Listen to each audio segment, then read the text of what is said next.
যাদের উদ্দেশ্যে দিয়েছেন আপনারা লিখে দিয়েছেন, বৈষম্য বিরোধী ছাত্র আন্দোলনে নিহত এবং আহত মানুষের সুস্থতা কামনায়। শব্দ দুইটা দিয়েছেন, নিহত এবং আহত। এই যে বৈষম্য দূর করার জন্য পৃথিবীতে আমরা জানি যুগে যুগে নবীদেরকে আল্লাহ যে পাঠিয়েছিলেন যে সমস্ত উদ্দেশ্য নিয়ে, তার ভেতরে এইটাও ছিল, তারা বৈষম্য দূর করার জন্য এসেছিলেন। এইটা থাকার কারণে আজ হাজারো মানুষ আমরা নীরবে জুলুমের শিকার হয়েছিলাম। বাংলাদেশের প্রত্যেকটা দিক এবং বিভাগে আমরা দেখতে পেয়েছি, যোগ্যতা থাকার পরেও বৈষম্যের শিকার হয়ে দুর্বিষহ জীবনযাপন করে চলেছিলাম, বিশেষ করে এই 17 বছর। কথা বুঝতেছেন? দেওয়ালে যখন একেবারে পিঠ ঠেকে গেছে, তখন আমরা শেষ পর্যন্ত দাঁড়িয়েছি যে না, এই বৈষম্য আর চলতে দেওয়া যাবে না। বিশ্ববিদ্যালয়ে আমরা জানি অনার্স মাস্টার্সকে যারা যে মানুষগুলো ফার্স্ট ক্লাস ফার্স্ট হয়, তাদেরকে শিক্ষক হিসাবে রেখে দেওয়া হয়। তো বাস্তবতা এমন জায়গায় পৌঁছিয়েছিল, আপনি ফার্স্ট ক্লাস ফার্স্ট না, তার উপরেও যদি কিছু হয়ে থাকে, আপনার ব্যাকগ্রাউন্ড যেটা আছে, দলীয় পরিচয় যদি না থাকে, আপনি ফেরেশতা আজরাইল জিবরাইল হলেও আপনাকে ওই জায়গায় দেবে না। অথচ যে জায়গায় যে চেয়ারটা, এখানে যদি ওই রকম যোগ্য মানুষ না বসিয়ে, যার রোল নাম্বার 71, কত, একটা ছেলে এসে বই খাতা ব্যাগ ম্যাগ সব নিয়ে হেড স্যারকে বলছে, স্যার হয় ছুটি দেন, নাই আমি গেলাম। গেলাম মানে হেড স্যার তাকিয়ে দেখছে যে পজিশনে আছে, ওরে ছুটি দিলেও যাবে, ও না দিলেও ছুটি যাবে। তার রোল নাম্বার কত? বলছে স্যার 71। 71 মানে ক্লাসে ছেলে মেয়ে কয়টা? 71টা। 71টা ছেলে মেয়ে, ওর রোল নাম্বার 71। ও খুব ভালো ছাত্র, ওর জীবনে কোনো উদ্দেশ্য আছে, কোনো এম আছে? ও শুধু আসে, খেলাধুলা করে আবার পালিয়ে যায়। তা আমরা এ বাস্তবে যা দেখলাম এই 15 থেকে 17 বছরে, যার রোল নাম্বার 1, এই মানুষগুলোকে তো এই চেয়ারে বসানোর দরকার ছিল। অথচ শুধু বৈষম্য বৈষম্য শব্দটা যে কত নিকৃষ্ট শব্দ, বাস্তবে আমরা এখন টের পাচ্ছি। সব জায়গায়, শুধু শিক্ষা ব্যবস্থা না, প্রত্যেকটা দিক এবং বিভাগে এই শুরু হয়ে গিয়েছিল।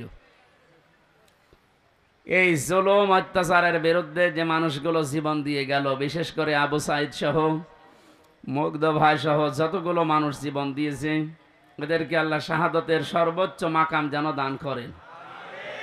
এই জায়গায় যেন কেউ ফতোয়াবাজি করবেন না যে না, ওরা একেবারে মারা গেল, তো শহীদ হয়েছে। কে বলেছে শহীদ হয়নি? পানিতে ডুবে মরলে যদি শহীদ হয়, আগুনে পুড়ে মরলে যদি শহীদ হয়, দেওয়াল চাপা পড়ে মরলে যদি শহীদ হয়, অ্যাক্সিডেন্টে মরলে যদি শহীদ হয়, জালেমের জুলুমের সামনে নিজের জীবনটা যে দিয়ে গেল, সে শহীদ হবে না? মানে এই কথা বলছেন, মাস্ট বি, আপনাকে বলাই লাগবে শহীদ। যদি কেউ স্বীকার না করেন, মুখ দিয়ে বলতে না চান, এ কথা কখনো বলবেন না যে ও মারা গেছে। শহীদরা মরে না। বালা হুয়াউন ইনদা রাব্বিহিম ইউরযাকুন, আল্লাহ বলেন ওরা জীবিত এবং আমি আল্লাহর কাছে খাবার খাই। খাবার খেলে আমরা জানি মা শরীরে রক্ত গোশত তৈরি হয় না, হয় না? এটা যে হয় তার প্রমাণ নবীজির চাচা হযরতে হামজা রাদিয়াল্লাহু তাআলা আনহু, তাকে 70 টুকরা করেছিল, তার লজ্জাস্থান পর্যন্ত কেটে কেটে 3 টুকরা করিস। এই ছেলে, এখানে দাঁড়িয়ে কি করো?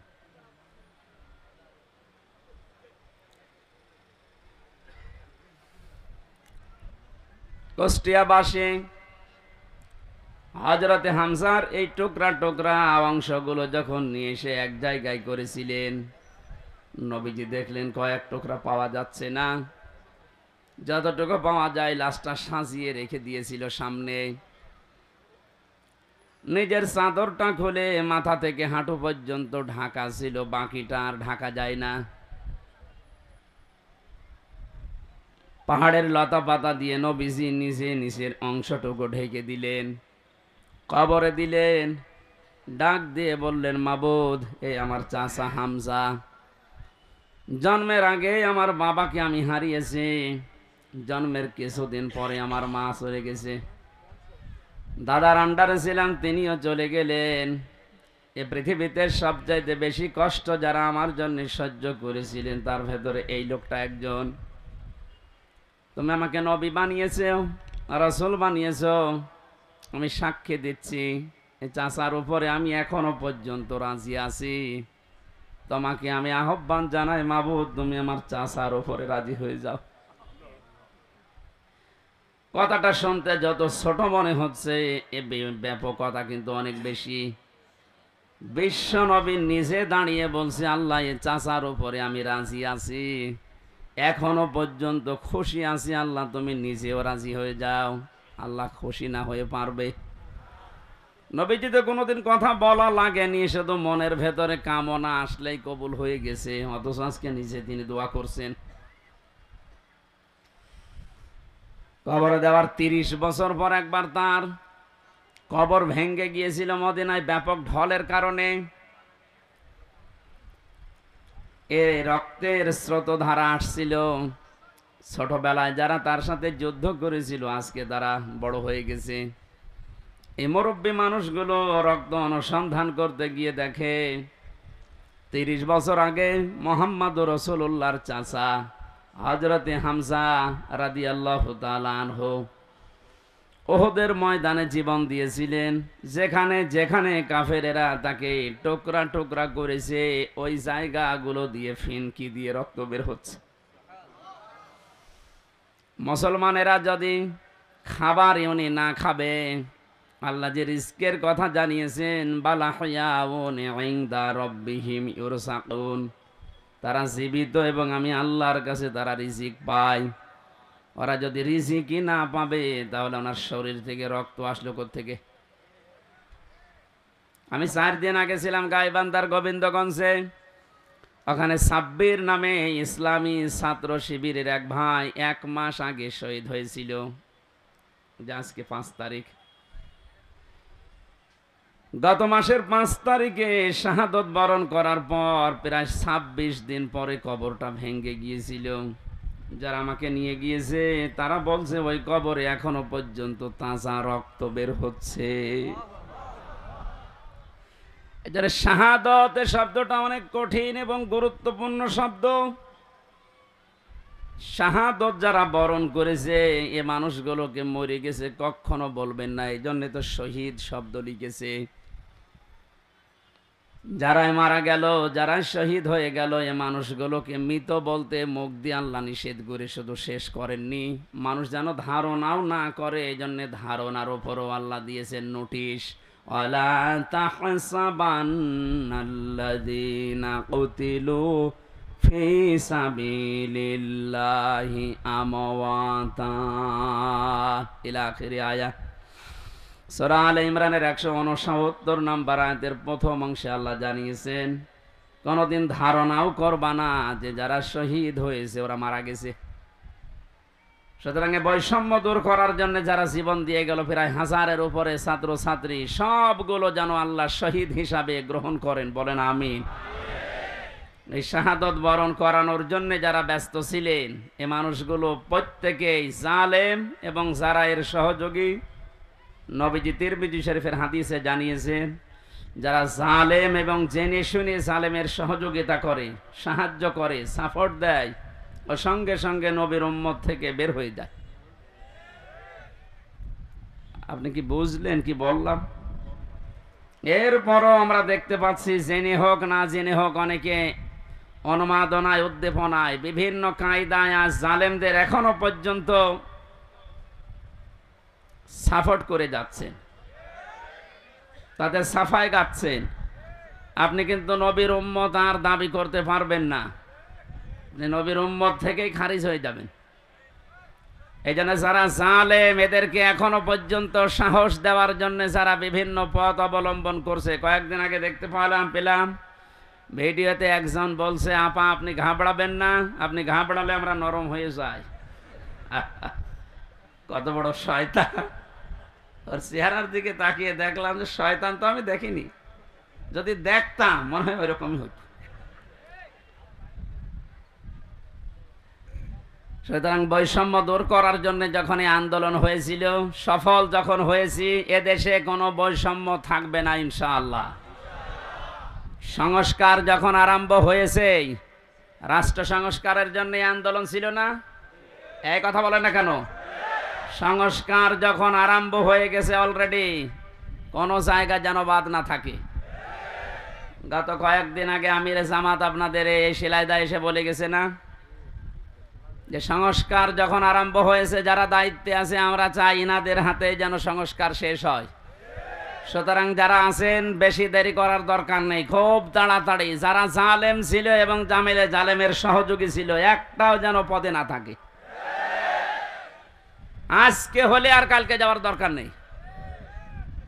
কারণ এই 1734 জন মানুষ যারা সবচাইতে বেশি জুলুম করেছে এই দেশে চেয়ারে বসে, এই মানুষগুলো আল্লাহর কাছে সব আল্লাহর মামলার আসামি। কেউ বাঁচাতে পারবে না আপনাকে। আমি 3 বছর জেলে ছিলাম, আমার মামলার বাদী ছিল আয়ু ছিল একজন, বাদী ছিল আরেকজন। বাদী ছিল সরাসরি রাষ্ট্র, এই জন্য আমার এত দেরি হয়েছে। তাছাড়া মামলা যা, ওটা যদি সাজাও লাগিয়ে দিত সর্বোচ্চ 3 মাসের বেশি আমার রাখার কথা ছিল না। অথচ গত পরশুদিন আমার মামলা সব পুরা ঢিসমিস করে দিয়েছে, কিচ্ছু নেই, সব শেষ। আমি মনে করলাম জিজ্ঞাসা করে বিচারপতিকে যে স্যার আপনি তো আগে ছিলেন, এই 3টা বছর আমার এই মামলা 30 থেকে 31 বার পর্যন্ত উঠেছে, একবারও জামিন দিলেন না। আজকে একেবারে বলছেন যে এর ভেতরে কোনো মাল ম্যাটারেস নেই, কি দেখে বিচার করবো? যা, মানুষ তো আপনি একই আছেন আগে থেকে। তো আমার মনে হয় এর কথা বলতে বাধ্য হইতো যে কি করবো, হাত বাঁধা ছিল। কথা বলেন না কেন? একটা রাষ্ট্র কত বড় দুর্নীতিগ্রস্ত হলে জাতীয় মসজিদের খতিব পর্যন্ত পালিয়ে যায়। এটা থেকে আজ করা যাচ্ছে যে আমরা কোথায় ছিলাম। দেখেন এই লোকটার হাত আজকে খুলে গেছে। এতদিন যে লোকটাকে বারবার অ্যাডভোকেট যারা, উকিল যারা, ব্যারিস্টার যারা কত রিকোয়েস্ট করেছে, কত যুক্তি দেখিয়েছে যে একজন পরিচিত মানুষ, এ তো গোপনে কিছু করে না, এরপরেও বলেছে না কিচ্ছু করার নেই, হবে না, যান। মাসের পরে মাস না, 3 মাস 4 মাস 6 মাস পরে একটা ডেট দিত এভাবে। অথচ টাকা পয়সা দিয়ে এগিয়ে এগিয়ে এগিয়ে গিয়ে 30 থেকে 31 বার তুলেছে, দেয়নি। এই লোকটা গত কয়েকদিন আগে যেভাবে সব দিয়ে দিলে, এই যে মোবাইলটাও দিয়েছে, 3 বছর আটকিয়ে রেখেছিল, গত পরশুদিন দিয়ে দিয়েছে। আমি ভাবলাম যে আল্লাহ, এইরকম হাত বাঁধা লোক এদেশে আর নেই, আছে মানে সব জায়গায়।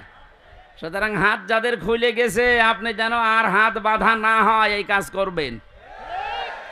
আর যারা দায়িত্ব পেয়েছেন আপনাদের আহ্বান জানাচ্ছি, সংস্কার খুব তাড়াতাড়ি শুরু করেন, নয়তো মাসে মাসেই কিন্তু ইস্যু তৈরি করে ওরা বিশৃঙ্খলা করবে। তৈরি করার চেষ্টা চালিয়েছিল হিন্দুদেরকে দিয়ে, হালে পানি নেয়নি। এই কথা বলছে না কেন? আনসারদের দিয়ে আক্রমণ চালানোর চেষ্টা চালিয়েছে, কিন্তু হালে পানি নেয়নি। কারণ দেশের মানুষ বুঝে ফেলেছে 42,000 আনসার নিয়োগ হয়েছে কয়েক বছরে, তার ভেতরে 35,000 গোপালগঞ্জের। 42,000-এর 35,000 যদি হয় গোপালগঞ্জে, তা আমরা কি ঘাস কাটছি? এই জন্য বৈষম্য বিরোধী আন্দোলনে যে কথাগুলো ছিল, যে দফাগুলো ছিল, সবগুলোর সাথে আমরা একমত। বিশেষ করে শেষ কথা, যেটা শেষ দফা, এক দফায় এসেছিল যে আমরা জালেমের পদত্যাগ চাই। আল্লাহ এই দাবির সাথে আল্লাহ নিজেও ছিলেন। আমার তো মনে হয় শুধু ছাত্ররা না, এদের সাথে আল্লাহ আবাবিল পাঠিয়েছিলেন।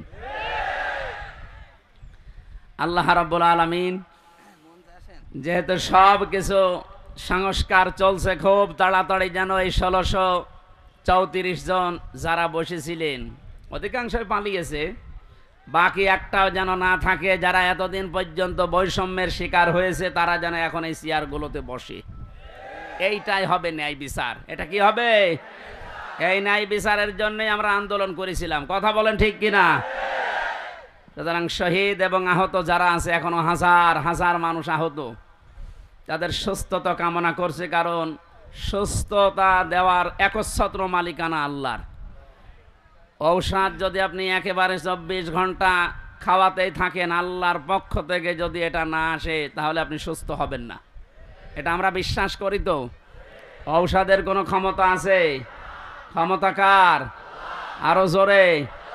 এটা বাস্তবে নিয়ে আসা লাগবে। ইন্নাল্লাহা আলা কুল্লি শাইইন কাদির। সব ক্ষমতার মালিক আল্লাহ। সুতরাং যারা অসুস্থ আছেন, আল্লাহকে আমরা সব ক্ষমতার মালিক মনে করি, বিশ্বাস করি।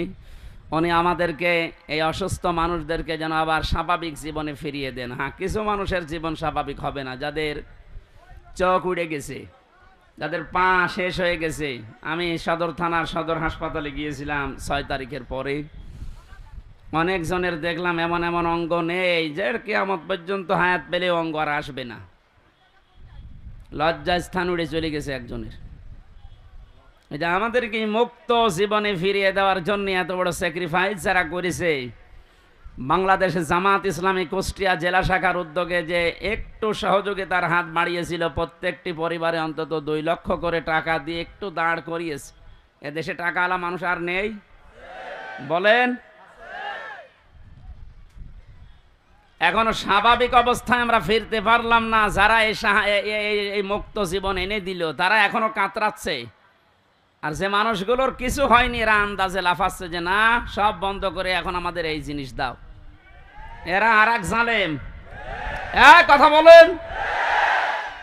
আমান আযলামু মিম্মান মানাআ মাসাজিদাল্লাহি আন ইউযকারা ফিহা ইসমুহু ওয়া সাআ ফি খারাবিহা ইলা আখিরি আয়াহ, সূরা বাকারা। না, বিভিন্ন জায়গায় কাদা আছে, থাকে এভাবে শোনা যাচ্ছে না? এভাবে শোনেন ভাই, একটু পরে আজান দেবে, এইভাবে শোনেন। আমি গতানুগতিক কথা বলি না, আমি যা বলি ওখান থেকে শিক্ষা নিয়ে আসি। ভালো করে খেয়াল করেন তো। এই যে 2700 মানুষের জীবনের বিনিময়ে তাদের আহত হওয়ার পরিবর্তে আমরা এই মুক্তভাবে এই ময়দানে এখন কথা বলছি। বাংলাদেশ জামাত ইসলামী কুষ্টিয়া জেলা শাখার উদ্যোগে কয়েকদিন আগে এই যে কুষ্টিয়া শহরের এতিমখানায় 500 আলেমকে দাওয়াত দিয়েছিল, সব ঘরনার। সবাই এসেছিল কম বেশি। 2.5-3 ঘন্টা একাধারে আলোচনা হয়েছে আলেমদের। কোনো বাধা নেই, কোনো পাহারাদার নেই, কোনো সিকিউরিটি লাগে নাই। অথচ আগস্টের 5 তারিখের আগে এরকম 500 না, 5 জন এক জায়গায় হলে কত রকমের মামলা হয়ে যেত। আপনি টের পাচ্ছেন কোথা থেকে আল্লাহ কোথায় এনে দিয়েছে? এই বাস্তবতা যাদের জন্য, তাদের খোঁজ খবর নিতে যাও না। এদের জন্য এখন মসজিদে দোয়া হয়, কোরআনে কারিমের দার্স হয়, সেগুলো এখন অনেকে উল্টাপাল্টা ফতোয়া দিয়ে বন্ধ করার চেষ্টা করছে। আমাদের জেলায় না শুরু হলেও আশপাশ জেলায় অনেককে বলছে আমান আযলামু মিম্মান মানাআ মাসাজিদাল্লাহ। আল্লাহ বলেন, বড় জালেম দেখতে চাও? আমরা তো অধিকাংশ মানুষ মনে করি আয়না ঘর যারা তৈরি করেছিল ওরা বড় জালেম। হ্যাঁ, মাস্ট বি, ওরা বড় জালেম। ওদের চাইতেও আল্লাহর কাছে বড় জালেম ওইটা, যে লোকটা আল্লাহর ঘর মসজিদে তার নাম, তার জিকির, তার আলোচনা করতে বাধা দেয়। এগুলো এখন নতুন ভাবে অনেকে তৈরি করার চেষ্টা করছেন। আপনি থামেন। ওকে আল্লাহ কিন্তু বড় জালেম বলে নাই, আপনাকে বড় জালেম বলে ইঙ্গিত দিয়েছে। কোরআনে কারিমের সূরা বাকারা 1 নাম্বার পারা 18 নাম্বার পৃষ্ঠা 17 নাম্বার পৃষ্ঠা 3 নাম্বার লাইনে আছে যে আল্লাহর দৃষ্টিতে বড় জালেম ওই লোকটা যে আল্লাহর ঘর মসজিদে আল্লাহর কোরআনের কথা, আল্লাহর নামের কথা, জিকিরের কথা বলতে দেয় না। এটা যাতে রেকর্ড হচ্ছে, কালকে সারা দেশে যাবে। সবাইকে আমি আহ্বান জানাচ্ছি, আপনারা থামবেন। এত বড় কঠিন জুলুমের ভেতরে ওই 17 বছরে আল্লাহর ঘর মসজিদে কেউ কোরআনের কথা বাধা দিতে সাহস পায়নি। আপনি সাহস পাচ্ছেন কোত্থেকে?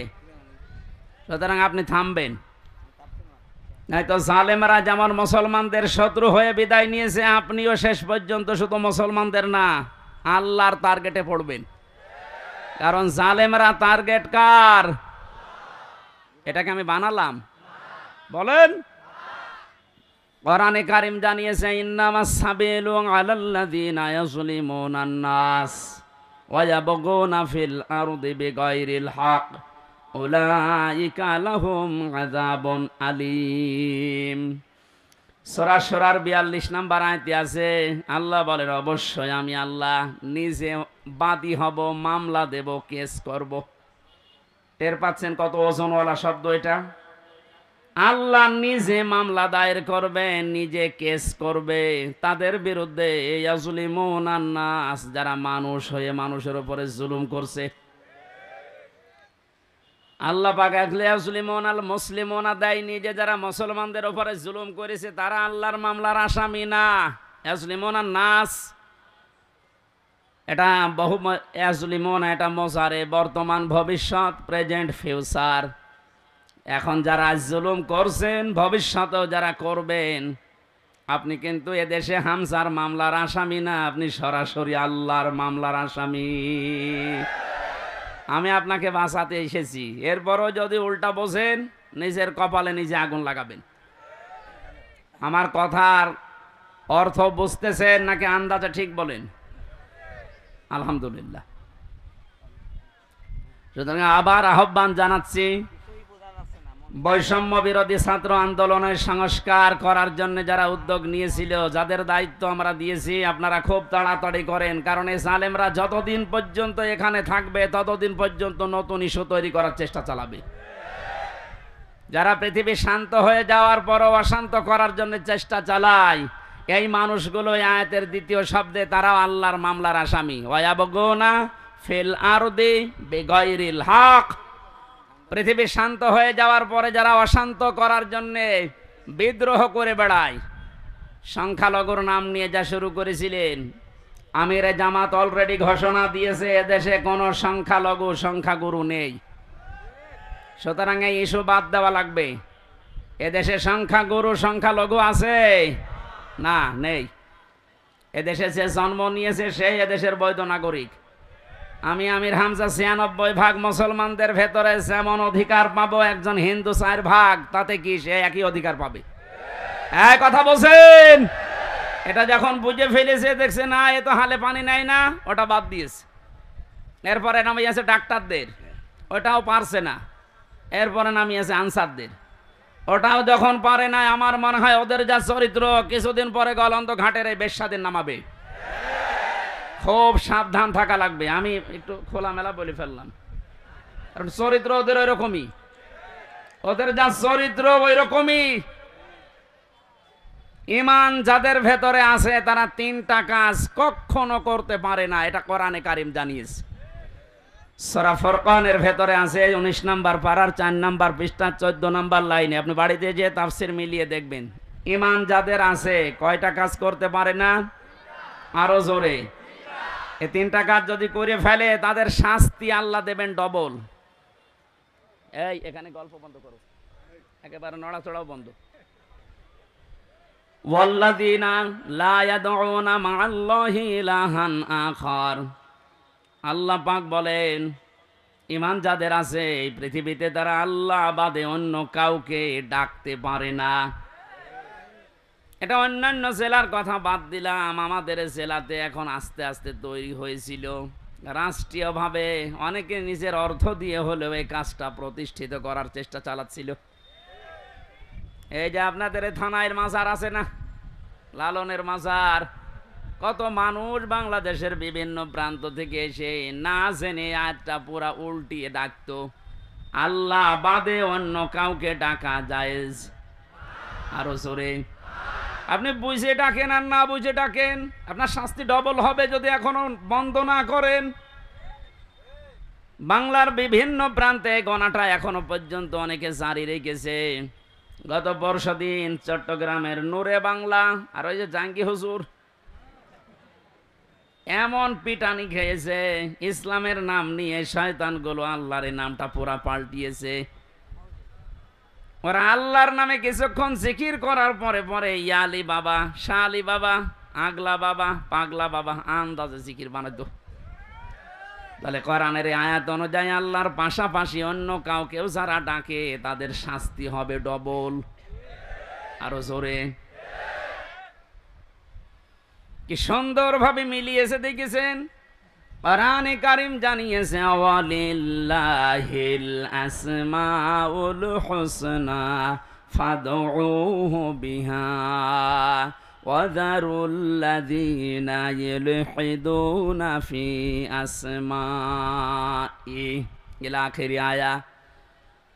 সূরা আরাফ 9 নম্বর পারার 13 নম্বর পৃষ্ঠার 5 নম্বর লাইনে আছে, এটা 179 নম্বর আয়াত। আল্লাহ পাক বলেন, আমি আল্লাহর অনেক সুন্দর সুন্দর নাম আছে, যে নামে পারো আমাকে ডাকো, কিন্তু সাবধান, আমার নামের সাথে যারা এলহাদ করে, আমার নামকে যারা পরিবর্ধন করে দেয়, নামের সাথে উল্টা পাল্টা কিছু জুড়ে ডাকে, তাদের সাথে ডাকবা না। আমি এত গভীরে যেতাম না, শুধু রেকর্ড হচ্ছে কারণে বলছি, সারা দেশে কালকে ছড়াবে। আপনারা সাবধান। ঈমান যাদের আছে তারা যেহেতু 3টি কাজ করতে পারে না, আর তারা যদি করে ফেলে তাদের কিন্তু ডবল শাস্তি হবে।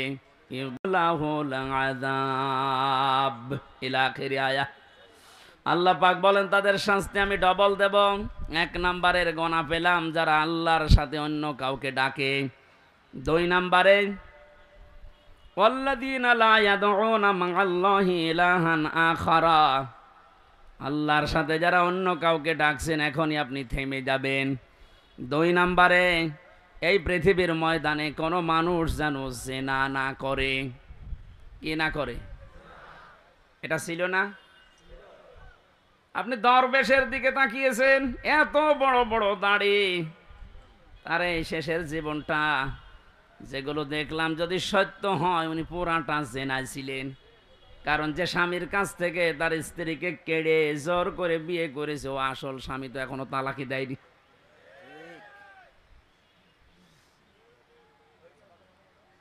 এজন্য আমাদের সাবধান থাকা লাগবে। আমাদের ঈমান যাদের ভেতরে আছে এরকম কোন গুনাহ যেন আমাদের ভেতরে না আসে। মুমিন মরে যেতে পারে কিন্তু জিনা করতে পারে না। শুধুমাত্র লজ্জা স্থানের জেনাটাই জেনা না, হাতের জেনা আছে, মুখের জেনা আছে। হাতের জেনা কি? কোনো বেগানা মহিলাকে আপনি হাত দিয়ে যদি স্পর্শ করেন জেনা করার গুনাহ হবে। চোখ দিয়ে যদি ওই রকম নিয়তে দেখেন তাহলে জেনা করার গুনাহ হবে। অন্তরে যদি ওই রকম কোনো ধারণা নিয়ে আসেন জেনা করার গুনাহ হবে। জেনা করলে শাস্তি কয়টা বললাম? ডবল। বলেন, আরো জোরে বলেন। আমরা যেন মেনে নিতে পারি এরকম মন মানসিকতা আল্লাহ আমাদের দান করুন, বলেন আমিন। আমি আবার বলছি, শেষ কথা, বৈষম্য বিরোধী আন্দোলনে যে সমস্ত দফাগুলো ছিল সংস্কার করার জন্যে, এটা রেকর্ড হচ্ছে বলে বারবার বলছি, যারা আছেন তাড়াতাড়ি করেন, নয়তো এরকম কুলু আবার তৈরি করবে। প্রধান বিচারপতিকে দিয়ে একবার চেষ্টা চালিয়েছিল, ছাত্রদের জন্য পারে নাই। আমার তো এই যে 8টা 9টা ইস্যু তৈরি করার যা শুরু করেছিল বিদ্রোহ, আমি দেখলাম সবগুলোই আল্লাহ নিজে যেন হ্যান্ডেলিং করছে। সুতরাং যখন কাজ হচ্ছে না আপনারাও থামেন। জালেম তো বিদায় নিয়েছে।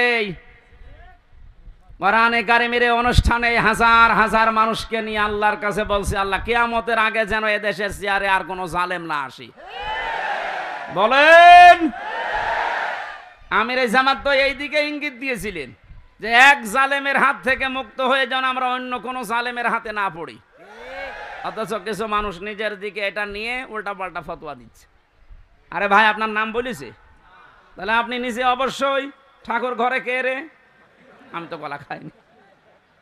আপনার নাম বলেছে যে আপনি এই চেয়ারে বসলে আপনি জুলুম করবেন, তার মানে আপনি করবেন, এই জন্য আপনার ভয় হচ্ছে। ওনার দূরদর্শিতা সম্পর্কে আপনি জানেন না, তাই উল্টা পাল্টা ধারণা করেন। আমি ওইদিকে আর গেলাম না। সুতরাং আমরা যেন সাবধান থাকি। দরুদ পড়ছি আমাদের নবী মুহাম্মদ রাসূলুল্লাহর উপরে, যাকে আল্লাহ পরা কোরআনে বিশেষভাবে 7টা নাম ধরে ডাক দিয়েছিলেন। তার 1 নম্বরে নাম ছিল ইয়াসিন। নাম কি? এখানে কুমারখালী ফাজিল মাদ্রাসা এবং আশপাশের দাখিল আলিম মাদ্রাসার কত সুপার সহ সুপার মাওলানা বসে আছে। ইয়াসিন এটা আল্লাহর ঘোষণা দেওয়া শব্দ। ইয়া হরফে নেদা, ইয়া মানে হে, সিন মানে সাজ্জেদ, সাজ্জেদ মানে নেতা। তাহলে আল্লাহর ঘোষণা দেওয়া নেতা এই পৃথিবীতে মাত্র একজন। কয়জন? এ শব্দের ব্যাখ্যা করতে গিয়ে তাফসিরে কাবির আল্লামা ফখরউদ্দিন রাজি রহমতুল্লাহ আলাইহি লিখেছেন, ইয়াসিন শব্দের 5টা অর্থ আছে। ইয়াসিন মানে সাজ্জেদুল আলামিন, সাজ্জেদুল বাশার, সাজ্জেদুল কাউনাইন, সাজ্জেদুল আম্বিয়া, সাজ্জেদুল মুরসালিন। তার মানে আল্লাহ বোঝাতে চেয়েছেন, পৃথিবীর মানুষেরা যদি মনে করো যে আমি পৃথিবীতে বাস করি, নবীকে আমার মানাই লাগবে, অন্য কোনো জগতে গেলে আর মানা লাগবে না। না, ইয়াতানাজ্জালুল আমরু বাইনাহুন্না, প্রত্যেকটা আসমানে আমার আল্লাহর বিধিবিধান নাজিল হচ্ছে। ওই সমস্ত সৃষ্টির জন্য আলাদা বিধান আছে। কেউ যদি মনে করে আমি মঙ্গল গ্রহে বাস করি, আমি চাঁদের দেশে থাকি, আমার তো ওখানে নবীকে নেতা মানা লাগবে না, আদর্শ মানা লাগবে না। না, এই জন্য সাজ্জেদুল আলামিন দিয়েছেন বহু বচন। আপনি যে কোনো গ্রহে বাস করেন না কেন, সেখানে মুহাম্মদ রাসূলুল্লাহকে আপনাকে নেতা মানাই লাগবে। এই শব্দটা আমি কয়েকবার উচ্চারণ করলাম, খেলা করার জন্য না। আলেমরা বসে আছে, আহ্বান জানাচ্ছি তাদেরকে, আল্লাহর ঘোষণা দেওয়া নেতা যেহেতু একজন, এই জন্য এই নেতাকে মেনে নেওয়া নামাজের মতো ফরজ। এই কথা বলেন, এটা যারা ঠিক করতে পারছেন না, আপনার নামাজ হবে না। কারণ কিয়ামতে যে বিচারের সিস্টেমগুলো, ধাপগুলো আমরা দেখেছি, কিয়ামতের সর্বপ্রথম মানুষকে আল্লাহ তার নিজের সামনে যখন দাঁড় করাবেন, 10 জন 20 জন 50 জন না, প্রতিটি মানুষকে আল্লাহ নিজের সামনে দাঁড় করাবে স্রেফ একা একা। অকুল্লুহুম আতিহি ইয়াউমাল কিয়ামাতি ফারদা। আল্লাহ পাক বলেন সূরা মরিয়মের 95 নম্বর আয়াতে আছে, কিয়ামতে প্রতিটি মানুষকে তার সামনে আল্লাহ দাঁড় করাবেন স্রেফ একা একা। কয়জন করি বলেন বলেন? আপনি এটা নিজের সাথে এখন মিলান তো। আর রাজনৈতিকভাবে আপনার পরিচয় আলাদা আলাদা আছে, আপনি তো মানুষ, মিলানি আয়াতটা এখনই ময়দানে মাশার কায়েম হয়ে গেছে। আল্লাহ আপনাকে যদি ডাক দিয়ে নিজের সামনে দাঁড় করায়, আপনার যে অবস্থা আছে, যে বাস্তবতা আপনি তৈরি করেছেন, বলেন তো আপনার আল্লাহর সামনে দাঁড়িয়ে পেছনের জীবনের হিসাব দিতে পারবেন? বলেন। আমি একা একা থাকলে মাঝে মাঝে ভাবি, আল্লাহ তুমি যদি বলো হামজা 2024 সালের আগস্ট মাসের 31 তারিখ পর্যন্ত তোরে মাফ করে দিলাম, যা। শুধু সেপ্টেম্বরের 1 থেকে 5 তারিখ, এই 5 দিনের হিসাব দিয়ে তুই জান্নাতে চলে যা। আমার যা ইমান আমল, আমার যা বাস্তবতা, আমার তো মনে হয় 5 দিনের হিসাব দেওয়াও সঠিকভাবে সম্ভব না। আপনারা পারবেন না? আপনারা পারবেন? কাবা শরীফ যখন তাওয়াফ করে মানুষ, এই যে হাজী সাহেব বসে আছে, কত 6টা চক্করে মানুষ বলে আল্লাহকে, আল্লাহুম্মা ইন্না আলাইয়া হুকুকান ফিমা বাইনি ওয়া বাইনিকা। হে আল্লাহ তুমি আমার মালিক, আমি তোমার গোলাম, দাস, ভৃত্য, সার্ভেন্ট যাই বলেন, এ পরিচয় দিচ্ছে যে তুমি আমার মালিক, আমি তোমার দাস। দাস হিসাবে তুমি আমাকে সব কিছুই তো দিয়ে দিলে, আমাকে নেই থেকে হামজা বানিয়েছ। আমি তো উল্লেখ করার মতো কিছু ছিলাম না, অথচ আজ হামজা হয়ে বসে আছে এই হাজারো মানুষের সামনে। এখানে অবদান পৃথিবীর কারণে, সব অবদান শুধু তোমার। আমার মা বাবার অবদান আছে কি? তারা শুধু বিছানায় ছিল, এই শেষ। বাকি যা করার নেই থেকে শুরু করে এ পর্যন্ত সব করেছে কে? আরো জোরে। আমার বাড়ি গাড়ি নারী যা লাগে আল্লাহ তুমি সব দিয়েছো আমাকে বান্দা হিসাবে, কিন্তু তুমি যে আমার মালিক, আমার কাছে তো তোমার কিছু পাওনা আছে। গোলাম হিসাবে আমি তোমার কিচ্ছু দিতে পারি নাই। তবে কাবার সামনে আমার 6টা চক্কর চলছে, একটা কথা আমি বলতে পারি, আমার কিচ্ছু নেই দেওয়ার মতো। এই জন্য বলছি আল্লাহ তুমি আমারে মাফ করে দাও। কিয়ামতের কঠিন এই বিচারের ময়দানে মানুষকে আল্লাহ স্রেফ একা তুলবে, কোনো উপায় নেই এই মাপ পাওয়া ছাড়া। কারণ আল্লাহর বিচারে যদি আল্লাহ অবিচার করে কেউ বাঁচবে? যদি ন্যায় বিচার করে? হ্যাঁ, না না, আল্লাহর বিচারে তো অবিচার নেই। ন্যায় বিচার করলেও কোনো মহারথী ক্ষমা পাবে না, কারণ আল্লাহ ন্যায় বিচার করে যদি বলে শুধু এক গ্লাস পানির হিসাব দিয়ে যা, আপনি পারবেন না। আল্লাহর বিচার থেকে বাঁচার জন্য একটা পদ্ধতি আছে, যে আল্লাহ তুমি মাফ করে দাও। আল্লাহ যেন এই শেষ পদ্ধতিটা আমাদের জন্য কবুল করেন, বলেন আমিন। এবার আসেন যে কথাটা বোঝার জন্য পর্যন্ত এসেছিলাম, কিয়ামতের বিচারের দ্বিতীয় ধাপে আল্লাহ এবার আর একা ডাকবেন না। ইয়াউমা নাদউ কুল্লা উনাসিম বিইমামিহিম। সূরা বানী ইসরাঈল 15 নম্বর পারার 8 নম্বর পৃষ্ঠা 3 নম্বর লাইনের 72 নম্বর আয়াতের প্রথম অংশে আছে। এটা ফি জিলালিল কোরআনের তাফসিরে আছে, বিস্তারিত আছে, আমি শুধু সামারাইজ করে বলছি। কিয়ামতে প্রতিটি মানুষকে এবার বিচারের দ্বিতীয় ধাপে আল্লাহ ডাকবে তার নেতার সাথে। এটা যদি রাজনীতি মনে করে কেউ চলে যান, আপনার কপালে আগুন লাগবে। আল্লাহর কসম, এটা শুধু দুনিয়ার সাথে না, আখিরাতের সাথে রিলেটেড। এই জন্য আমি একটু তুললাম, নয়তো বলতাম না।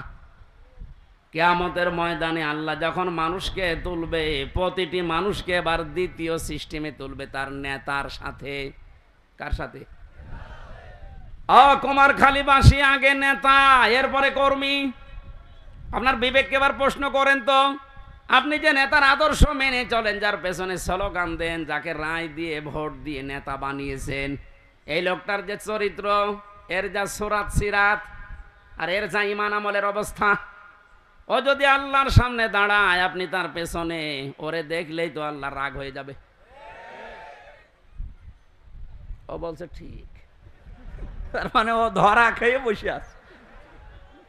ও যদি এখনই বলে ঠিক যে আমি যারে মানি ওরে আল্লাহ দেখলে আল্লাহর রাগ হবে, আপনি তো ধরা খাবেন। কথা তো সত্যি, এইটাই আসল কথা। আপনি যারা ধরা না খান, সুতরাং এমন মানুষের পেছনে থাকা লাগবে, এমন মানুষকে আদর্শ হিসাবে সামনে নিয়ে আসা লাগবে, যারে দেখলে আল্লাহ খুশি হয়ে যায়। এখন এই লোকটাকে আফজাল সাহেব না, এখন দেখেন তো আফজাল সাহেবের কাঠিতে পড়ে কিনা। সারা নেশা 5 নাম্বার পারা 6 নাম্বার পৃষ্ঠা 9 নাম্বার লাইনের 59 নাম্বার আয়াতের প্রথম অংশে আছে, ইয়া আইয়ুহাল্লাযীনা আমানু আতিউল্লাহা ওয়া আতিউর রাসূলা ওয়া উলিল আমরি মিনকুম। আল্লাহ ইমানদারকে ডাক দিয়েছেন, ইমানের দাবি করো, তে পূরণ করবা না। তোমাদের দাবি হচ্ছে তোমরা আল্লাহর ইতাআত করো, রাসূলের আনুগত্য করো, আর উলিল আমর তোমাদের ভেতরে যারা নেতৃত্ব দেয় এদের মেনে চলো। কুষ্টিয়াবাসী, বাংলাদেশের 64 জেলার ভেতরে এই কুষ্টিয়াকে আমি বেশি ভালোবাসি, কারণ এই জেলাটা আমার। আমি চাই আপনারা বাঁচেন, বেঁচে থাকেন, যেন জাহান্নামী হয়ে না যান। এই যে আতিউ, এটা কিন্তু ভার্ব, এটা ফেল, এটা ক্রিয়া। এই শব্দটা আল্লাহ নিজের নামে, রাসূলের নামে দিয়েছেন, উলিল আমরের আগে দেননি। কি কথা বলেন না কেন? আমি যতগুলো তাফসীর পড়েছি, সব মুফাসসির আয়াতের ব্যাপারে ব্যাখ্যা এইটাই লিখেছেন, আল্লাহ রাসূলকে মানা লাগবে, কোনো প্রশ্ন করা যাবে না। কিন্তু আল্লাহ রাসূলের পরে যদি কিয়ামত পর্যন্ত আপনি কাউকে মানতে চান, নেতা হিসাবে নেতৃত্ব দেবে, তাকে যদি মেনে চলতে চান, মাস্ট বি, দেখাই লাগবে এই লোকটা আল্লাহ রাসূলকে মেনে চলে কিনা। আরে এই আয়াতটা বাংলাদেশে আজ কায়েম হয়ে গেলে তো ইসলাম চলে আসে। এক কথা বলে না কেন? আল্লাহ রাসূলকে যে লোক মেনে চলে না, ও আমার বাবা হলে ওরে আমি মানি না। এ কথা মানবেন কারা দেখি? লিল্লাহি তাকবীর। এই দেখেন তো, হাত তোলেনি কে? দেখেন, আলহামদুলিল্লাহ। ঠিক আছে, হাত নামান। হ্যাঁ, ওয়াজ তো হয়ে গেছে, এবার মোনাজাত করে দিই। আবার কি ওয়াজ করবো? এটাই তো, আল্লাহ রাসূলকে যে মানে না, সে আমার বাবা হলেও মানি না। তাহলে এদেশে আর কিছু থাকবে? ইসলাম চলে আসবে ইনশাআল্লাহ। আমরা জরিপ দেখতে পাচ্ছি, আগস্টের 5 তারিখের আগে একরকম ছিল, এই আজকে রাতের পাল্টিয়ে গেছে। এই মাত্র 30 দিনে পুরা পাল্টিয়ে গেছে। 16 জন চাইতো এই দেশে ইসলাম রাষ্ট্রীয়ভাবে কায়েম হোক 5 তারিখের আগে। এখন জরিপ যেটা বলছে এই 1 মাসের ব্যবধানে বাংলাদেশে এখন প্রায় 35 জন মানুষ চাচ্ছে দেশে ইসলাম কায়েম হোক। এটা যদি এভাবে চলতে থাকে 51 জন যেদিন হবে সেদিন কোনো মহারথী আর বাধা দিয়ে ঠেকাতে পারবে না ইনশাআল্লাহ।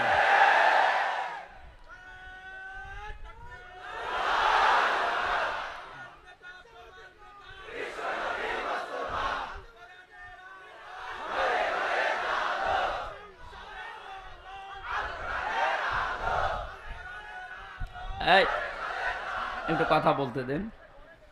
কয়েকদিন আগে সিরাজগঞ্জে ছিলাম, একটা আমি দোকানে ঔষধ নেওয়ার জন্য আমার মুখ বাঁধা ছিল, বসে আছি। একটা লোককে বলছে, ভাই যে আমির হামজা আসতেছে, ওয়াজ শুনতে যাবেন না? উনি জবাব দিয়েছে, ওয়াজ কি শুনতে যাব, গেলে তো রাজনীতি হবে। চিন্তা করেন তো ওর মন মানসিকতা কোন দিকে। আমি কি রাজনৈতিক দলের কোনো লিডার? এই বলেন, আমি কি ঘোষণা দিয়েছি যে আমি ভোটে দাঁড়াবো? আপনার এত ভয় কেন? রাজনীতি এটা কোরআনের একটা অংশ। 903 জায়গায় আল্লাহ ডাইরেক্ট ইনডাইরেক্ট এই শব্দগুলো দিয়েছে। রাজনৈতিক জীবনে যেন আপনি জাহান্নামে চলে না যান, এই জন্যই তো পাহারা দিচ্ছি। এক কথা বলেন। আর আপনি উল্টা বুঝে না এটা রাজনীতি হবে। রাজনীতি হবে মানে কোরআন বাদ দিয়ে রাজনীতি আছে? কোরআন বাদ দিয়ে যারা রাজনীতি করেছে তাকান, দরবেশ পর্যন্ত 36,000 কোটি টাকা ঋণ করেছে। যেহেতু কোরআন ছিল না এই জন্যই তো এত দুর্নীতি। কোন জায়গায় যেন এই দুর্নীতি আর ফিরে আসতে না পারে। আল্লাহ রাব্বুল আলামিন নবীকে ডাক দিয়েছিলেন কয়টা নাম ধরে? 7টা। কয়টা? 7টা নামে ডাক দিয়েছেন পুরা কোরআনে। তার 1 নম্বরে হচ্ছে ইয়াসিন। সুতরাং আপনি যদি পৃথিবীর কোন জায়গায় বাস করেন, আপনাকে নেতা হিসাবে, আদর্শ হিসাবে মানা লাগবে মুহাম্মদুর রাসূলুল্লাহকে। যদি বলেন না আমি পৃথিবীতে থাকি না, আমি থাকি মঙ্গল গ্রহে, ওইটা কার? বলেন বলেন। এই জন্য মুফাসসির দিয়েছেন সাইয়্যিদুল আলামিন। বহু বছর যেখানেই থাকেন সেখানেই নবীকে মানা লাগবে কিয়ামত পর্যন্ত। আল্লাহ আমাদেরকে অনেকে বলে যে ইয়াসিন সূরা একবার পড়লে 10 খতম কোরআন শরীফের সওয়াব হয়। হ্যাঁ হয়। এর ভেতরে যে 83টা শিক্ষা আছে আপনি তো একটাও মানেন না, কিসের সওয়াব হবে আপনার? এর প্রথম শিক্ষা এইটা যে ইয়াসিন আল্লাহর ঘোষণা দেওয়া নেতা। কয়জন নেতা? নেতা বারবার বলছি মানে রাজনীতি মনে করছেন? এটা যদি রাজনীতি হয় এইটাই রাজনীতি। বলেন বলেন। মুহাম্মদুর রাসূলুল্লাহ যতদিন পর্যন্ত খাবারের এই ঝুড়িকে আবু জেহেলের মাথা থেকে আবু বকরের মাথায় নিয়ে আসতে না পেরেছেন ততদিন তিনি মানুষের মুখে হাসি ফোটাতে পারেননি। খাবার তো একই ছিল, খাবার একই ছিল না, শুধু ঝুড়িটা আবু জেহেলের মাথা থেকে নামিয়ে আবু বকরের মাথায় তুলে দিয়েছিলেন, হযরত ওমরের মাথায় তুলে দিয়েছিলেন। সিস্টেম একই ছিল, মানুষও এক, খালি পাল্টিয়েছে ঝুড়িটা। ওর জামানায় থাকতে মানুষ না খেয়ে মরিছে, আর হযরতে আবু বকর ওমরের জামানায় এসে মানুষ না খেয়ে মরিছে। আমরা তো এইটাই চাই কোরআন দিয়ে। কথা বলেন না কেন? আল্লাহ ঘৃণিত করে দেন যে মানুষগুলো সীমা ছাড়িয়ে যায়, তাদের বসবাসের জায়গা পর্যন্ত আল্লাহর কাছে ঘৃণিত। এটার বাস্তব প্রমাণ হচ্ছে আবু জেহেলের বাড়ি। কাবা শরীফ তাওয়াফ করার পরে আমি যখন উপরে গেলাম দেখলাম আমার পেটে ব্যথা করছে। পুলিশকে ডাক দিয়ে বললাম, ভাই এতক্ষণ তো ভালোই ছিলাম, এখন পেটে ব্যথা করছে মানে? পুলিশ তার আমার ভাষা বোঝে নাই। আমার বলছে, ইয়া হাজি আল হুজ্জাত আয়না বিলা দোকান। ও হাজি, দেশ কোথায়? জি তুমি বাংলাদেশ। বাংলাদেশ থেকে এসেছি। ওর ভাষা দিয়ে আমারে বোঝাচ্ছে, ভাই হাজি সাহেব আপনি জানেন না এটা কোন জায়গা? না তো। আবু জেহেলের বাড়ি।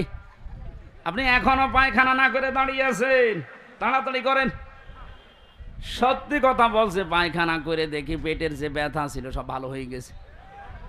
আল্লাহ আমাকে জানাতে চেয়েছে, হামজা 4.5 লাখ টাকা খরচ করে আসলে ওই সময় 16 সালে, এখনো পায়খানা না করে দাঁড়িয়ে আছো, তাড়াতাড়ি করো। ওর বাড়ি পর্যন্ত আল্লাহ এত ঘৃণিত, এত নিন্দিত বানিয়েছে। জায়গাটা কিন্তু দামি জায়গা, কাবার পাশেই। এমনকি নবীজির বাড়ি ওর বাড়ি থেকে, কাবার থেকে আরো দূরে ছিল। কারণ কাবার পাশে আবু জেহেলের বাড়ি, এরপরে নবীর বাড়ি। কাবার পাশে যতগুলো জমি জায়গার দাম বেশি না কম বলেন? শুধু জালেমের বসবাস হওয়ার কারণে আল্লাহ আন্তর্জাতিক টয়লেট বানিয়ে দিয়েছে।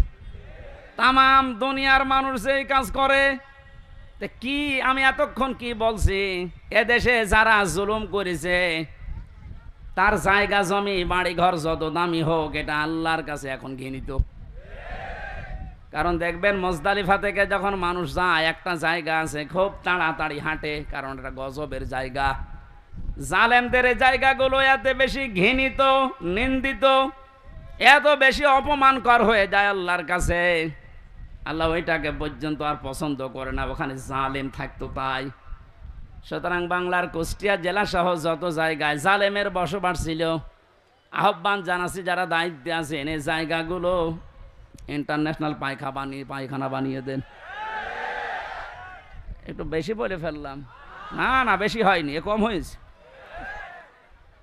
কারণ এই জায়গা থেকেই তো ইসলাম মানবতা ধ্বংস করার জন্য ওখানে বসে বসে দুর্বিসন্ধি করতো। কুষ্টিয়া এরকম জায়গা ছিল না, যেখানে যেখানে ছিল ওগুলো পায়খানা বানিয়ে দিন। মানুষ যেন কিয়ামত পর্যন্ত কুষ্টিয়া জেলায় যারা আসবে তারা যেন জানে যে জালেম তো একটা ছিল এই দেশে। আসিফ মাহমুদ নামে যে উপদেষ্টা কয়েকদিন আগে ঘোষণা দিয়েছে আয়না ঘর এদেশ থেকে যেন ধ্বংস করা না হয়, ওটা স্মৃতি হিসাবে রেখে দেন। সারা বিশ্বের মানুষ আসবে, মানুষ যেন জানে যে এই পৃথিবীর ময়দানে বাংলাদেশ নামে একটা দেশ ছিল, সেখানে একটা জালেম ছিল। মানুষ কত কঠিন হৃদয়ের হলে আয়না ঘর বানাতে পারে আমার মাথায় আজও ধরে না। আমান আজমির ঘোষণা শুনেছেন কয়েকদিন আগে, একটা মানুষ কত বড় কষ্ট পেলে কথাগুলো বলতে পারে বলেন? অনেকে বলছেন আমরা মাফ করে দিলাম। হ্যাঁ, মাফ করে দিয়েছেন, ঠিক আছে। সারা দেশের 18 কোটি মানুষ যদি মাফ করে দেয়, আয়না ঘর যারা জড়িত ছিল, ব্যারিস্টার আরমানের বউ মাফ করবে না, জীবনও করবে না। আপনি ওই জায়গায় পৌঁছাননি তাই বুঝতেছেন না। আমি মাত্র কয়েকদিন ছিলাম মাটির নিচে। এতে আচরণ মানুষের, এখানে যারা থাকে এরাও কিন্তু মানুষ, এরা শুধু একটু উপরে উঠবে, পদ পাবে, এই কারণে এত কঠিন আচরণ করতো। মুফতি ফখরুল ইসলাম আমার সাথে ছিল যতদিন, উনি বলছিল ভাই আমারে নিয়ে এই পায়ের ভেতর দিয়ে হাত দিয়ে সামনে যে রড আছে রডের সাথে লাগিয়ে তালা লাগিয়ে দিত, 24 ঘন্টা তালা লাগানো। পায়খানা প্রসাবের জন্য মাত্র 1.5 মিনিট সময় দেয়, খাবারের জন্য অতটুকু সময় দিয়ে তারপরও যে খাবার 3-4টা তরকার দিয়ে মনে হচ্ছে কে মাখিয়ে দিয়েছে। জেলে আমার সাথে পাশাপাশি যখন বেড ছিল আমারে বলতো হামজা, আমার মাঝে মাঝে মনে হতো আল্লাহ ওরা আমাকে যদি মেরে ফেলে মেরে ফেলুক, কিন্তু এটা যদি একটু শুতে দিত। এই যে শুয়ে থাকা, এটা যে কত বড় নিয়ামত আমি ওই 3 মাসে বুঝেছিলাম। একটা দিনও আমাকে কাজ হইতে দেয়নি, 24 ঘন্টা ঘুমালে তাড়াতাড়ি আবার ডেকে দেয়। আমার 11 ঘন্টা টাঙিয়ে রেখেছিল, হাতের ভেতরে হ্যান্ডকাপ দিয়ে, তাও পেছনে, পায়ের ভেতরে ডান্ডা বেড়ি লাগিয়ে, কালো কাপড় দিয়ে চোখ বেঁধে, মাজার ভেতরে দড়ি লাগিয়ে টাঙিয়ে রেখেছে 11 ঘন্টা। অথচ ও বিষয়ে আমি কিচ্ছু জানি না। একটু যদি পা মারতে ঠেকে যায়, উপর থেকে 4 তলা 5 তলা থেকে ক্যামেরা দেওয়া আছে, গরম দেয়, একবারে ঘুম ভেঙে যায়। এই দুপুর 2টায় নিয়ে গেছে, একবারে রাত 11টায় নিয়ে এসেছে। বলেন তো একটা মানুষ এভাবে টিকে থাকতে পারে? আমার নামাজ পড়তে দেয়নি, জোহর আসর মাগরিব এশা সব নামাজ আমি ইশারায় পড়েছিলাম। ও কখন সময় হচ্ছে কখন সময় হয় না আমি তো কিছু জানি না, কারণ মাটির নিচে। কঠিন পরিস্থিতি তৈরি করে এখনো অনেকে বলছে হ্যাঁ কি করেছে যে ওর পালিয়ে যাওয়া লাগলো। কি করেছে মানে আপনি টের পাচ্ছেন কি করেছে? চলেন আপনারা 10 দিন একটু রাখি, কি করেছে আপনাকে দেখাবো।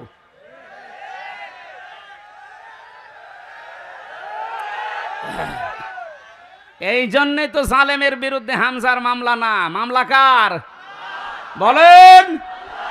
সুতরাং এর জালেমেরা এরা কিন্তু টার্গেট হামজার না, এ টার্গেট আল্লাহর। এই জন্যে তো এত ভয়। যেদিন আমার রায় দিয়ে পুরা মামলা ঢিসমিস করে দিয়েছে, ওই দিন আমার মামলার আয়ুকে কল দিয়েছিলাম। এতদিন ওরে আমি স্যার বলতাম, এখন তো উল্টা করে আমারে স্যার বলছে। কি হয়েছে? বলছে হুজুর মাফ করে দেন। মাফ করে দেন মানে আমারে ধরার পর আমার বাবার কাছ থেকে বলেছিলেন যে আর মামলা দেব না, 50 লাখ 10 লাখ টাকা দিন। আমার বাবা তো গ্রাম্য মানুষ, সঙ্গে সঙ্গে 8 লাখ টাকা দিয়েছে, ওই টাকাটা ফেরত দিন। আপনি মাফ চাচ্ছেন, টাকাটা আগে ফেরত দিয়ে যান, তারপরে মাফ হবে। এই কাউন্টার টেররিজমের যেই কয়টা দায়িত্বশীল ছিল, এগুলো মানুষের মধ্যে পড়ে না, এগুলো জানোয়ারের চাইতেও খারাপ। আমি নাম ধরেই বলছি, এই মনিরুল, এই আসাদুজ্জামান, ডিসি মান্নান, হারন তো 3 ইঞ্চি, ওর নাম মুখে উচ্চারণ করাও ঠিক না। এই শয়তান এত উপরে উপরে দেখা তো রিমান্ডে এসে মনে হয়তো তো ফেরেস্তা, অথচ ভেতরে ভেতরে যে আলেমদের এত বড় ক্ষতি করিস। ওই যে ছোট হুজুর যেটা মাদানি, ও আমার সাথে প্রথমে 2 মাস ছিল। আমার বলছে হামজা ভাই আমারে নিয়ে গেল রাত 12:30টার দিকে, হাতের ছিলে পোড়া উলঙ্গ করিস আমারে, আমার হাতে সিগারেট ধরিয়ে দিস, আর 2 পাশে ব্যারিকেড দিয়ে কেন কোনো গাড়ি আসতে না পারে। একটা অর্ধ উলঙ্গ মেয়ে লোক কোথা থেকে নিয়ে এসে আমার পাশে দাঁড় করিয়েছে, ছবি তুলতেছে যে এটা সকালে ছেড়ে দেব, মানুষ বুঝবে দেশে যে হুজুর কত খারাপ। ও ছোট মানুষ তো, বয়স আমার সেম সেম, আমার 32 ও 30। ওই সময় হাউ মাউ করে কাঁদছিল ওই ফাঁসির কন্টেম সেলের ভেতরে। আমারে বলছে হামজা আমি তো একেবারে অসহায়, যে কেউ নেই। বললাম এক এসআইকে ডেকে, ভাই আপনারা যা করছেন এটাকে হারুন স্যার জানে? জানে না মানে উনি তো করছে। আচ্ছা, মজলুম অবস্থার দোয়া কবুল হয় আমার বিশ্বাস আছে। মন থেকে বড় দোয়া করলাম, আমার যা যা ওরা দেখেছে, আল্লাহ আমার সাথে যারা জড়িত এদেরকে তুমি ওইভাবে অপমান করু। আল্লাহ করায়নি। হারুনের রাস্তায় বের হওয়ার আর সম্ভাবনা আছে? ওর নাম এখন মানুষ হারুন ভুলে গেছে, ওর নাম এখন 3 ইঞ্চি। মহিলারা পর্যন্ত জিকির করছে 3 ইঞ্চি 3 ইঞ্চি। কত অপমান করবে আল্লাহ বলেন। সেদিন কুষ্টিয়ার জেলা আমির অধ্যাপক আবুল হাশেম সাহেব একটা আয়াতের ব্যাখ্যা করছিলেন আলেমদের সমাবেশ। অনেক জালেমরা মনে করেছিল ইয়ারে ছিলাম, এমন হয় আল্লাহ আমাদের ভালোবেসেই দিয়েছে। আমারে কুষ্টিয়ার সদর থানায় যেদিন সে 11 সালে প্রথম গ্রেপ্তার করে, আমি সুদের বিরুদ্ধে বলেছিলাম, এই আমার অপরাধ ছিল। আমারে শিবির করে, শিবিরের ক্যাডার রক কাইটে বেড়ায় আন্দাজে। এগুলো নিয়ে যখন নিয়ে গেল, আমারে বলছে ওসি সাহেব, ওই সময় আসাদুজ্জামান নামে এক ওসি ছিল, গোপালগঞ্জে বাড়ি। আমারে বলছে হুজুর কুলিল্লাহুম্মা মালিকাল মুলকে তুতিল মুলকা মান তাশা, এই আয়াতের অর্থ বলেন তো। বললাম আল্লাহ যারে চায় তারে ক্ষমতা দেয়, যারে চায় নামিয়ে দেয়। আমারে বলছে এটা আপনি মানেন তো? মানে না মানে? হাসিনা যে এখন আছে এটা আল্লাহ চেয়েছে, জায়গা মতো হাত দিয়েছে। শয়তান যাতে মাতাল হলো তার ঠিক আছে, কোন দিকে নিয়ে গেছে দিয়েছেন। কথা শেষ করার পরে আমি যেটা এখান থেকে বের করতে পারি, ওনারা বোঝাতে চায় যে আল্লাহ আমাদেরকে দয়া করে, ময়া করে, মহব্বত করে, ভালোবেসে এই চেয়ারে রেখেছে। আমরা যা করছি এ কোনো অসুবিধা নেই, আল্লাহ আমাদেরকে। কথা বলে না কেন? সূরা আলে ইমরান 4 নম্বর পারার 12 নম্বর পৃষ্ঠার 7 নম্বর লাইনের 178 নম্বর আয়াতে আছে, ওয়ালা ইয়াহসাবান্নাল্লাযীনা কাফারু আন্নামা নুমলি লাহুম খায়রুল লিআনফুসিহিম ইন্নামা নুমলি লাহুম লিয়াজদাদু ইসমা ওয়ালাহুম আযাবুম মুহিন। ঠিক আছে। আল্লাহ পাক বলেন কাফেরেরা ধারণা করে যে ক্ষমতার চেয়ারে বিত্ত বৈভব, টাকা পয়সা, অর্থ সম্পদ আল্লাহ আমাদেরকে দিয়েছে ভালোবেসে মহব্বত করে। আল্লাহ পাক বলেন না, এগুলো এদেরকে দিয়েছি এদের পাপ যেন পরিপূর্ণ হয়ে যায়। পরিপূর্ণ হয়েছে না হয়নি? হয়েছে বলে আল্লাহ আয়াতের শেষে দিয়েছেন ওয়ালাহুম আযাবুম মুহিন, তাদের জন্য আমি অপমানজনক শাস্তির ব্যবস্থা করে রেখেছি। এদেশে আলেমদের বিরুদ্ধে যারা সোচ্চার ছিল সবচাইতে বেশি, এই কালামানিক, এত বড় অপমান আল্লাহ করেছে, ওর বিসি পর্যন্ত আউট করে দিয়েছে। সেদিন এক টক শো থেকে যেন ডাবিং করে বলছে ওরা আমার বিসিতে মারলো কেন? আর কি অপমান হবেন আপনি? ও এখন যে অবস্থায় আছে আমার মনে হয় ওর মরে যাওয়া ভালো। কথা বলেন। এই জন্য আহ্বান জানাবো, যাদের নেতা ঠিক নেই, আদর্শ ঠিক নেই, আপনি ফিরে আসেন। আপনি কিন্তু জাহান্নামে যাচ্ছেন। আপনি যাই ভুল বোঝেন আর মনে করেন। আল্লাহ আপনাকে হেদায়েত দান করুন, আমিন। সূরা তাওবার 119 নম্বর আয়াতটা আমরা পড়েছিলাম। কোন সূরা? এর নামকরণ, শানে নজুল, পট এবং বাস্তব 9টা শিক্ষা আছে এই আয়াতের। এবং এখান থেকে তাফসীর আকারে যে কথা বলতে আরম্ভ করব, এখন কি সময় পাবো? তো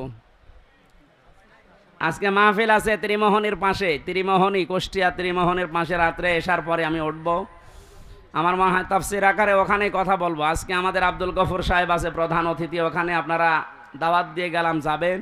খুব সংক্ষেপে করছি। ইয়া আইয়ুহাল্লাযীনা আমানু, আল্লাহ ইমানদারকে ডাক দিয়েছেন। আমরা ইমানদার না বেঈমান? আমাদেরকে আল্লাহ ডাক দিয়েছেন, ইত্তাকুল্লাহ, আমাকে ভয় করো। আল্লাহকে ভয় করলে 9টা ফল পাওয়া যায় দুনিয়ায়, আখেরাতে পাওয়া যায় 27টা। এই বিষয়ের উপর আজকে আমরা ওখানে কথা বলছি। অকুনু মা'আস সাদিকিন, তোমরা সত্যবাদীদের সঙ্গে থাকো কাজে এবং কর্মে। আল্লাহ রাব্বুল আলামিন বাস্তবে আয়াতটা আমি খুব ব্যাখ্যা করার জন্য সময় না পাওয়ার কারণে দুঃখিত। আগামীতে, যেহেতু আজকেই এশার পরে ওখানে যাবেন, কোন মা'আস সাদিকিনের উপরে কথা বলবেন ইনশাআল্লাহ। আল্লাহুম্মা আমিন। লা ইলাহা ইল্লা আনতা সুবহানাক ইন্নী কুনতু মিনাজ জালিমিন।